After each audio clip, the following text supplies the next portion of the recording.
Hello, everyone. You are about to hear a brief retelling of the movie Fist of Legend, The Return of Cheng. Enjoy the movie. In the First World War, on the side of the Entente, 15,000 Chinese participated. Among them was the national hero Cheng. Together with his comrades in arms, he found himself in France in 1917. At some point, the French fled the battlefield and the Chinese were left alone on the barricades.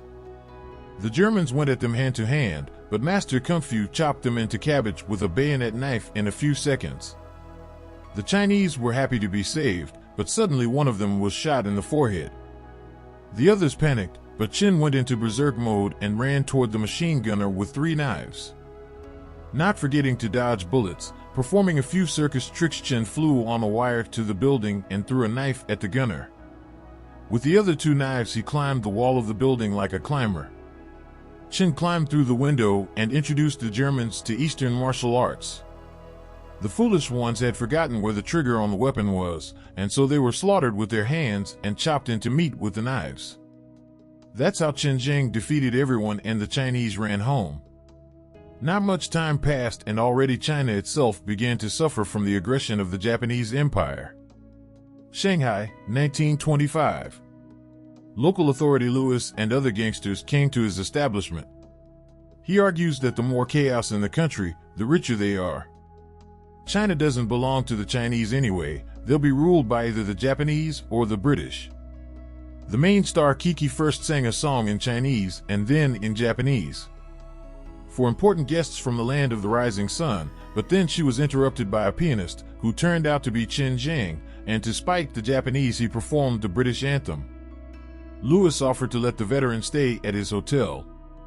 Kiki is his favorite of all mistresses, and Cheng is one of the leaders of the underground resistance movement. He gets close to Lewis because they need the help of any Chinese man in the fight against the Japanese, even if it will be a bandit, especially such an influential one. Cheng returned to China under the name of the murdered soldier Tian'an because he had to hide after he killed a Japanese general 10 years ago. The Japanese headquarters is in the dojo where General Takeshi teaches karate to his soldiers. 3 officers are responsible for the interception. One of them opened his mouth and was immediately killed by a blow to the apple of his eye. Takeshi also finished off the others with a couple of punches and informed the karateka that Japanese soldiers should be ready to die at any moment. While spying on the Chinese army general's mistress, the invaders learned where the warlord was hiding and prepared to attack him. Together with General Zen in the apartment was the general of the People's Army Zhou. They expect each other to stab in the back because they are fighting for power inside China. Zhou is the one without a mustache, hopes that Zen will stop flirting with the Japanese, otherwise they will have to meet on the battlefield next time. Cheng guessed that the Japanese had dressed up as bums and were waiting for the general on the street. He also saw a masked Avenger costume in the window. This movie is just premiering in the city. General Zen approached the car and at that moment the Japanese agents opened fire. A firefight began, all the general's wounds were broken, but just then the masked hero arrived. The first Japanese he immediately sent into a coma, and the rest began to break no less hard. Cheng moved so fast that the enemies again did not have time to remember their pistols, and in a minute they were all unconscious on the asphalt. But the last Japanese fleeing immediately opened fire on the Chinese policemen. The cowardly inspector found 24 bodies on the ground and ordered his subordinates to find the living among them. Black Mask brought General Zen to safety and warned him against alliance with the Japanese.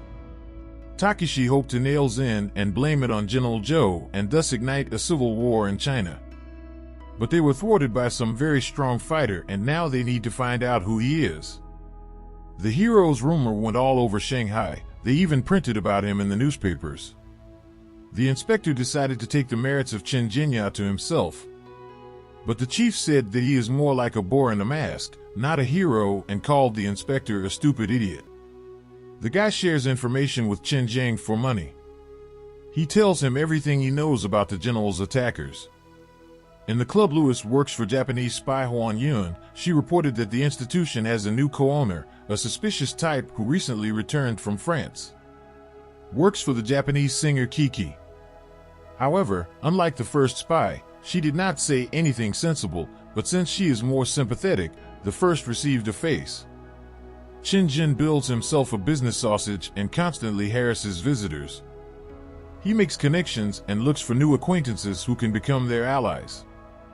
Once the star wanted to hang out with Cheng Yam, and he brought her to a poor neighborhood to introduce her to his frontline friends. The men treated the woman to moonshine and memorialized Chen Xenyam, who died in the war.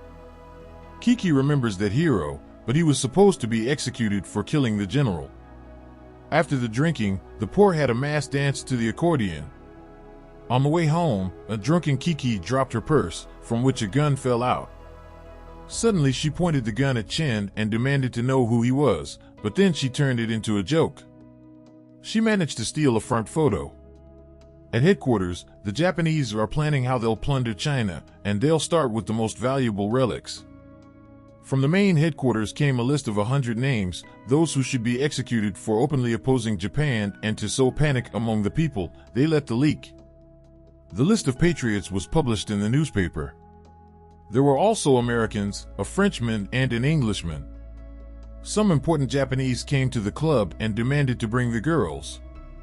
Kiki approached them and said that today no Chinese girl will not entertain the Japanese. The impending scandal was averted by Chen Zhen. The general ran the information and found out that the manager was hiding under a false name. They talked about the masked hero, and Takeshi offered to make a bet: who will be more, those who will be executed or who will be saved by the masked man. They almost got into a fight, but Lewis showed up and made enemies. Reporters burst into the club and asked for comment on the death list. The Japanese wanted to start a war, then Takeshi hugged Lewis to show the friendship between China and Japan.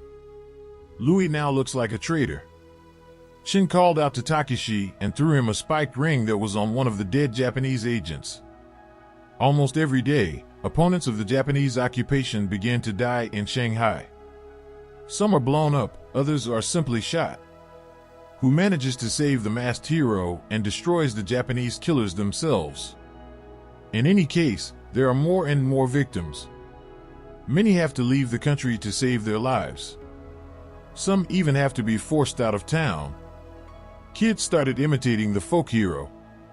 Once shouted for the Japs to get out of here, but he himself was taken out of line. Huang did it personally. Chen and the singer eventually fell in love. The Japanese broke into the editorial building that served as the headquarters of the resistance. Chen came to the guerrillas' defense.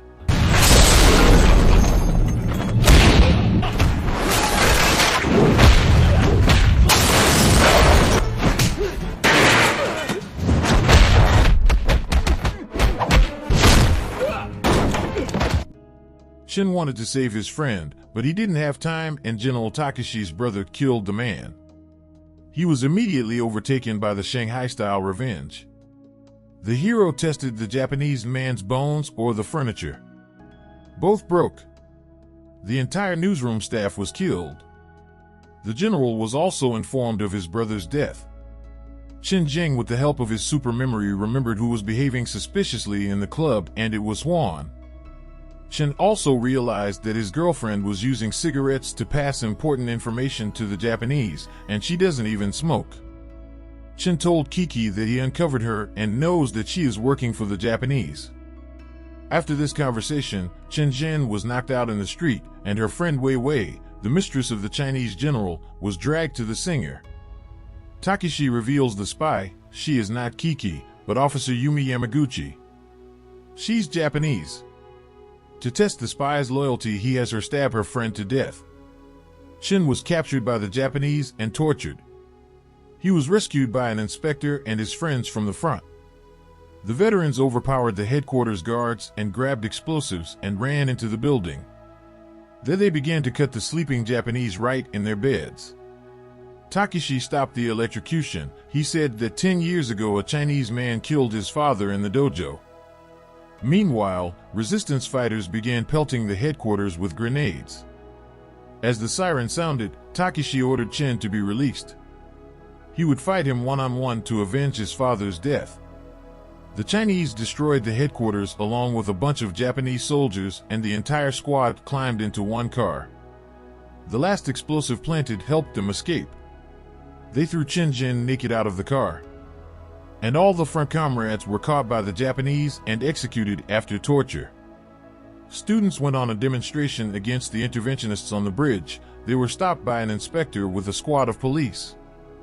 A Japanese with a pistol got into the crowd of Chinese. He opened fire. There was panic and a fight between the police and students. The youths had to be arrested. At the station, the inspector was run over by an Englishman and finally lost his nerve. The Englishman is always taking bribes. With this, they nailed him and then let all the students go. Cheng finally woke up and found out that all his friends were outnumbered. Zen believed his mistress was killed by General Zhou, so he allied himself with the Japanese army. General Zhou and his wife were killed and the army was defeated.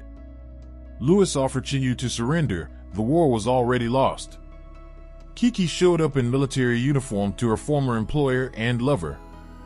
If he didn't give Cheng up, General Takeshi would brutally mop up the area, but the gangster didn't cooperate and shot the Japanese. Cheng was left alone. He put on the snow-white suit and walked the streets of the city with the Japanese spy. He showed up at the dojo just as Takeshi wanted him to. The general talked about the greatness of Japan and then stabbed Kiki with his katana for showing sympathy for the enemy. Chen angrily turned one officer into a chop and made sure he never had any more children. The karate came from all sides and attacked Chen, but he began to destroy one enemy after another with his legs. Scared Japanese grabbed the sticks, but they were still afraid to approach this kung fu machine, and then Chen took out his pants nunchaku and the Japanese became quite painful. Chen himself doesn't pay any attention to the sticks. After running over the heads, he flew above the crowd and broke the skull of the most unlucky one.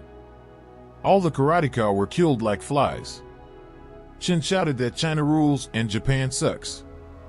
Takeshi ordered them to stop, even though no one was eager to fight. The crippled fighters left the dojo. General Takeshi finally decided to show the power of Japanese karate.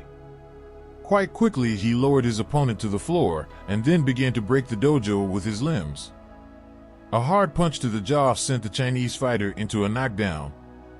Takeshi added a leg kick and Chen found himself on his shoulder blades. He was flooded with flashbacks. Chen came to his senses and showed off his muscles. The Japanese man had nothing to show off and stayed in his kimono. Kung Fu East pinned his enemy against the wall and began to work on him like a pair, remembering all the evil the Japanese villain had done. While Takeshi was falling, Chen gave him a dozen blows to the head, and the last one broke his neck.